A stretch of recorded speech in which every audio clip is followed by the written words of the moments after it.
Bonjour et bienvenue à l'Urbain. Nous rencontrons aujourd'hui Madame Jacinthe Vigeant, agente de développement du patrimoine immobilier pour la MRC d'Arthabasca. Celle-ci vient d'amorcer une tournée des municipalités pour établir une liste du patrimoine de la région. Bonne émission!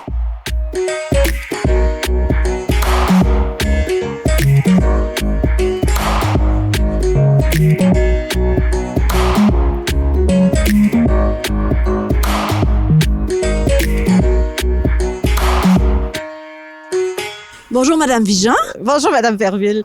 Alors, votre poste d'agente de développement existe depuis longtemps? Le poste a été créé en avril 2021. Moi, je suis à l'emploi de la MRC d'Arthabasca depuis novembre 2021. Et quelle est l'origine de ce projet-là, de ce plan d'action-là? Le plan d'action découle du projet de loi 69 qui modifie la loi sur le patrimoine culturel et la loi sur l'aménagement et l'urbanisme. Ça a impliqué une obligation pour les MRC de faire l'inventaire des bâtiments construits avant 1940 sur leur territoire. Et la MRC d'Arthabasca a décidé de procéder à cet inventaire d'ici 2023. Ça semble quand même complexe et intense comme recherche. C'est une recherche d'envergure. Il y avait peu de connaissances sur l'ensemble des municipalités.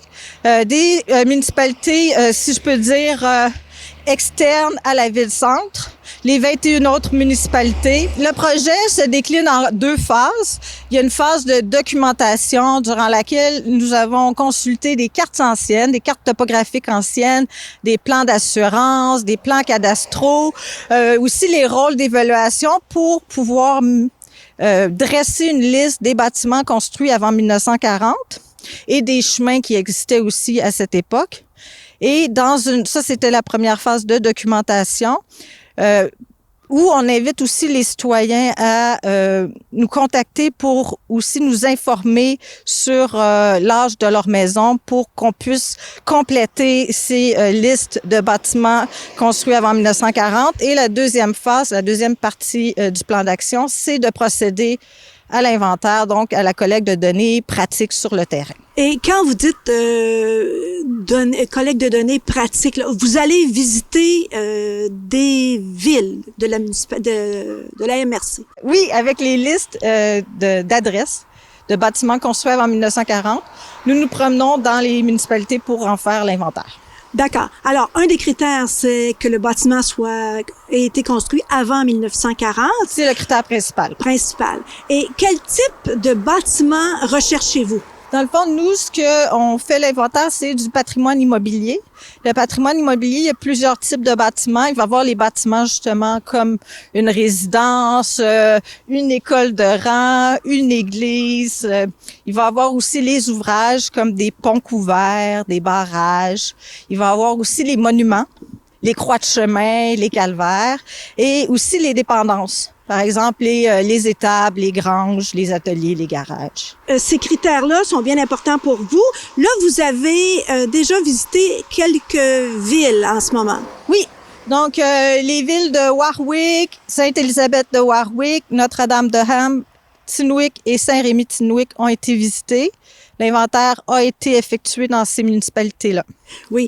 Et si les gens, admettons, trouvaient d'autres photos ou ils peuvent vous contacter quand même si elles ont été visitées, ces villes-là. Ah oui. Toujours. Le plus d'informations qu'on peut obtenir par rapport aux bâtiments anciens, le mieux ce sera. Et vous vous basez aussi sur des livres des municipalités. Oui. On a la chance d'avoir beaucoup de citoyens qui aiment leur patrimoine.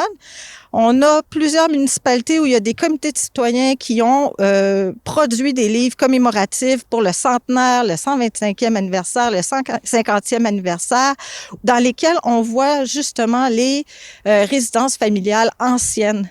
Et puis, parfois, comme ça peut être des 150 ans, il y a des photos de famille, mais vous aimeriez que les descendants de ces familles-là puissent vous contacter pour savoir si ça existe encore, etc.? Oui, exactement. Parce que nous, souvent, ce qu'on va avoir comme information, c'est la maison familiale avec un nom de famille. Sauf qu'on n'a pas l'information sur l'emplacement de cette maison-là. Est-ce qu'elle existe encore?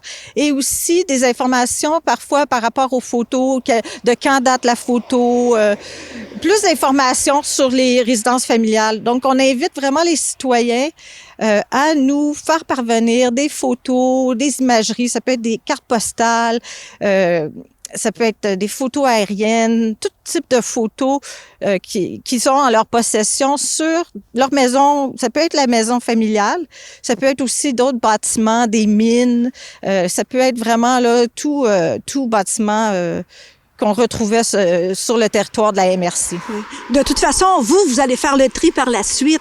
Bien sûr, bien sûr, bien sûr. Le plus de documentation qu'on peut conserver sur notre patrimoine ancien, sur nos bâtiments anciens, c'est le plus de richesse qu'on peut aussi avoir sur notre histoire, notre origine, nos traditions, notre héritage. Oui.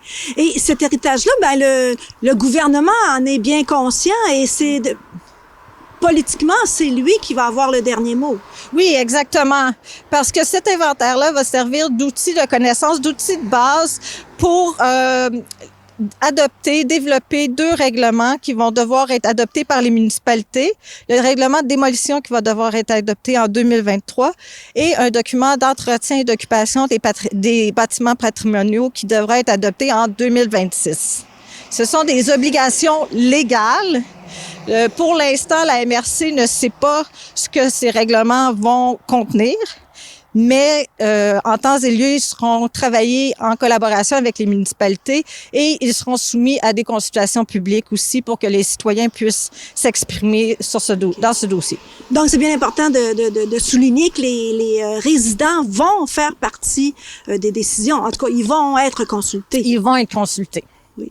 Donc, là, vous avez déjà fait une partie des 22 municipalités de la MRC. Quelles seront vos prochaines destinations? Les prochaines destinations, ce sont les municipalités de Chesterville, ensuite Sainte-Hélène de Chester, Saint-Norbert d'Arthabasca. Donc, on continue ainsi. Pour l'instant, les municipalités, au fur et à mesure que le travail va avancer, les municipalités vont être consultées. Il va y avoir un communiqué de presse qui va leur être envoyé pour que eux puissent informer leurs citoyens du passage de la MRC dans la municipalité pour procéder à l'inventaire. Et ça va se faire, ça, quand même dans un laps de temps assez raisonnable pour que les gens puissent faire leurs recherches. Oui, exactement. Mais les gens peuvent déjà m'envoyer des informations sur les municipalités qui ne sont pas les prochaines visitées. Je vais garder ça en réserve et ils seront très utiles lorsque nous serons rendus à ces municipalités-là. Et à date, est-ce que vos recherches ont été fructueuses? À date, on a observé beaucoup de bâtiments patrimoniaux qui demeurent dans les territoires, beaucoup aussi liés au patrimoine agricole. On a encore beaucoup de croix de chemin aussi qui sont présentes sur le territoire.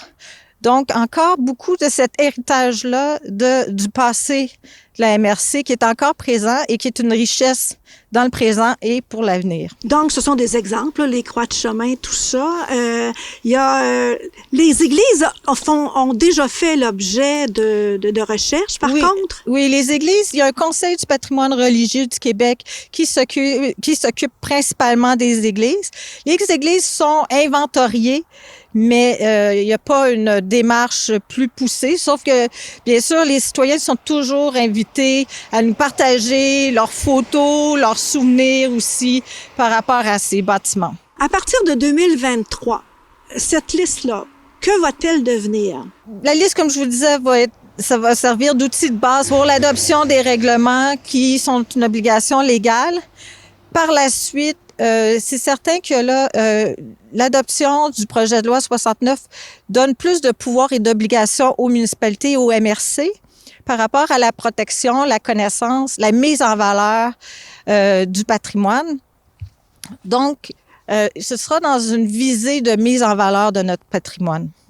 Parce que le but ultime de ce plan d'action, c'est vraiment de répertorier le patrimoine immobilier à travers le Québec. Oui, exactement. C'est le but premier. Oui. Est-ce que les autres MRC ont ce devoir-là, comme la MRC d'Arthabasca? Oui, toutes les MRC et certaines municipalités là, L'inventaire du patrimoine bâti du Québec complet doit être effectué. Et comment les gens peuvent vous contacter pour vous envoyer soit des photos ou des souvenirs qu'ils ont? Les citoyens peuvent me rejoindre au 819-752-2444, poste 4224, ou m'envoyer des copies numérisées de leurs photos, de leurs souvenirs, directement par courriel au jacinthe.vigeant@mrc-arthabasca.qc.ca. Bien, merci pour toutes ces informations et on vous souhaite bon succès dans vos recherches. Merci, Madame Berville.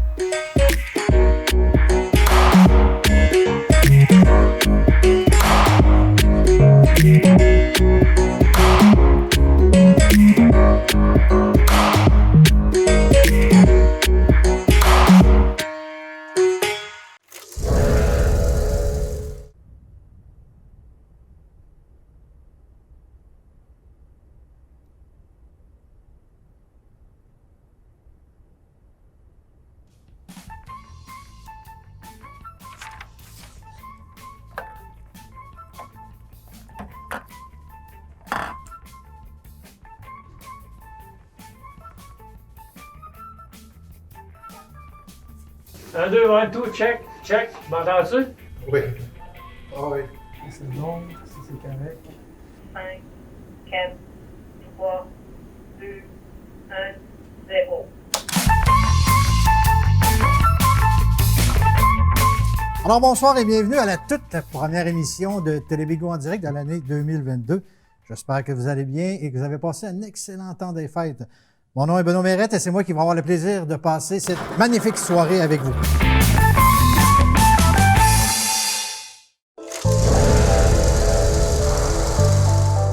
Pourquoi je regarde la TVCBF? Parce qu'on nous parle de la culture et l'identité des Bois-Francs. Par segment de 15 Ou 30 minutes. Parce qu'on nous parle de Victo, de Warwick et même Notre-Dame-de-Anne.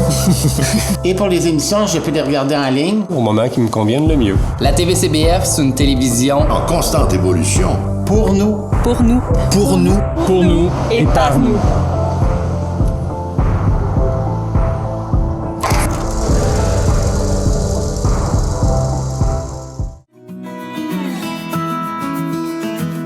Et ça fait maintenant une douzaine d'années que je travaille à la TVCBF comme animateur ou technicien à l'arrière. Je fais environ 6 heures par mois présentement. Ça, notre quotidien, puis ça nous permet de... Pendant qu'on fait ça, on ne pense pas à autre chose. Puis les gens pour qui tu travailles aussi, eux autres, tu le vois dans leurs yeux, ça leur permet aussi d'oublier et de vivre un moment présent extraordinaire pour eux. Mon nom est Bruno Bizier et je suis bénévole.